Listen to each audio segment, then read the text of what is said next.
when the David walked through the woods of old,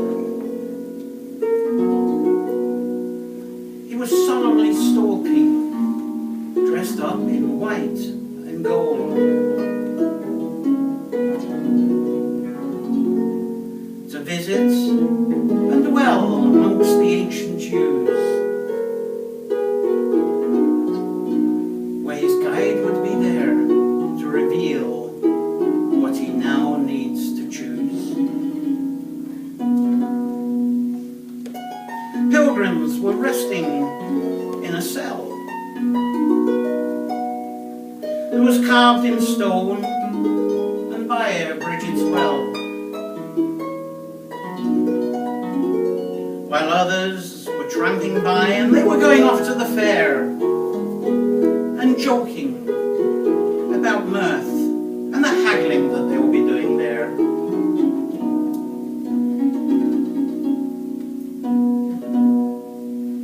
Bard, dare to come here once more, amuse over mysteries that are ready to pour over these heathen types, 150% proof and overgrown by thy diet of their own gospel truth.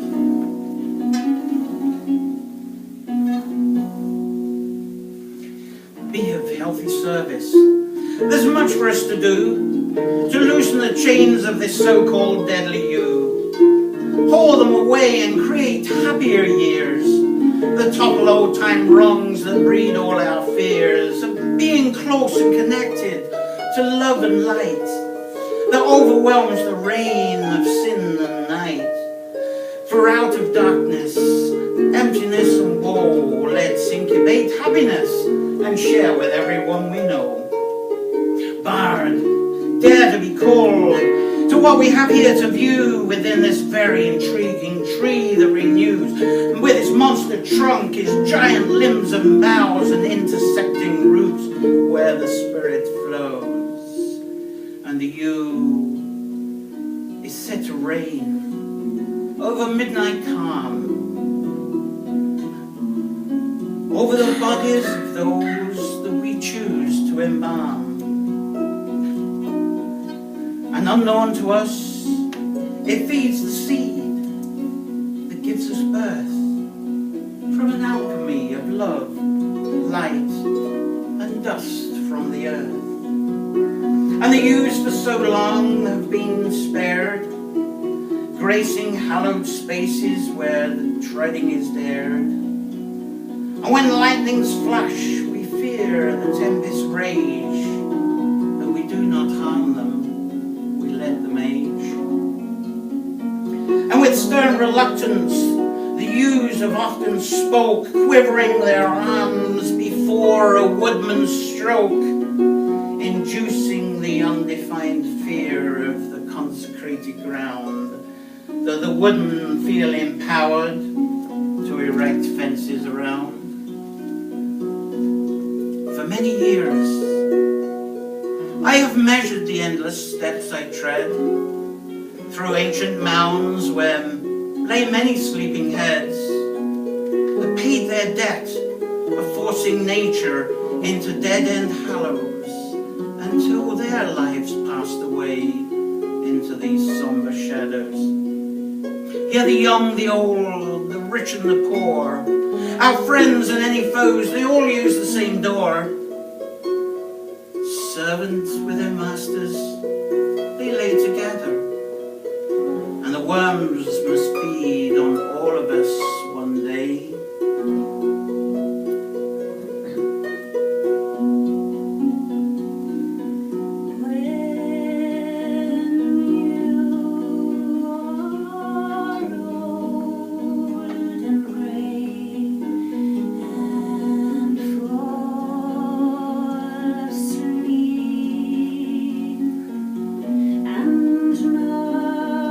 Nodding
love to retreat among the trees. Away from worldly cares is where I'm set free, separating me from any recognition of headstones and reminding me there'll always be some life in these old bones. But when will real tongues affirm the resurrection instead of giving us false direction? Belief in tenderness must become the handle that lifts and cares and may be gentled by a candle. And inside the church, stained glass cast light that's blue, floating light that freezes us to cold pews. Our hands and faces stiffen with holiness, and our spirits are baptized with its starkness. Old dew which graspeth at the stones that name the underlying dead, the fibres net the dreamless head, thy roots are wrapped about the bones. Hey, nay, traveller, you can rest here. This lonely yew tree stands far from any human dwelling, but what if here the bee love not these barren boughs?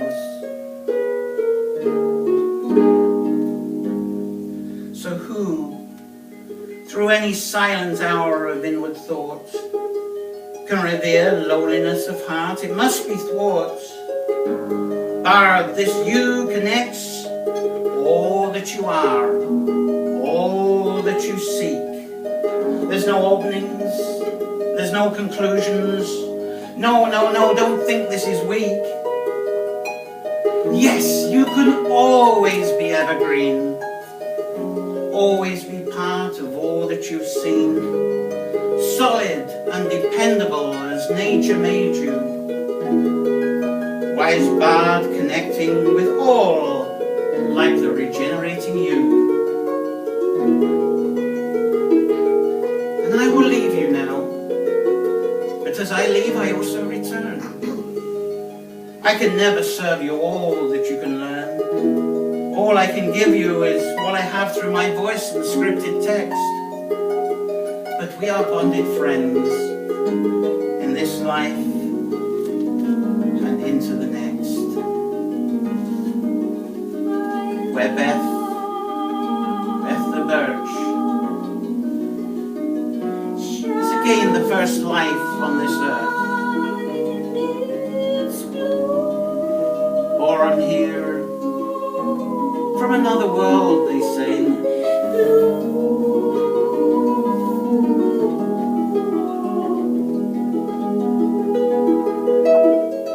And from this first birch, all trees, all plants, all animals, and ourselves are served again the first breath of life.